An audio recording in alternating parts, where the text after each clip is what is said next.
Don't understand why এই ধরনের creative ads গুলো এখন কেন তৈরি হয় না। তো এই অ্যাডে দেখা যাচ্ছে মিস্টার স্মিথ নামের এক ব্যক্তি, তিনি ব্রাসেলস এয়ারলাইন্সে করে ট্রাভেলে বেরিয়েছেন এবং যখন তিনি এয়ারপোর্টে পৌঁছান তখন এয়ারপোর্টের কর্মকর্তা এবং কর্মচারী এমন ভাবে দৌড়ে পালাচ্ছেন যেটা থেকে মনে হচ্ছে কোনো এমার্জেন্সি ক্রিটিক্যাল সিচুয়েশন তৈরি হয়েছে। কিন্তু এরপরেও তাদের প্লেন টেক অফ করে এবং টেক অফের পরপরই প্লেনে একটা অ্যানাউন্সমেন্ট শোনা যায় যেখানে বলা হয়, Mr. Smith, can you look outside? There's a message for you.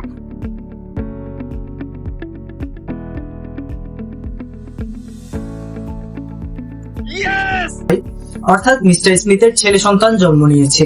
এর ঠিক 15 বছর পর ব্রাসেলস এয়ারলাইন্স এই অ্যাডস এর দ্বিতীয় পর্ব প্রকাশ করে, যেখানে দেখানো হয় মিস্টার স্মিথ সেই ছেলেকে নিয়ে আবারও ট্রাভেলে বেরিয়েছেন এবং সেদিন আবারও যারা তখন টেক অফ করে, টেক অফের পরপরই সেম ধরনের অ্যানাউন্সমেন্ট শোনা যায় এবং যখন তারা জানালার বাইরে তাকান তখন সেখানে দেখানো হয় লেখা আছে mister Smith junior happy birthday.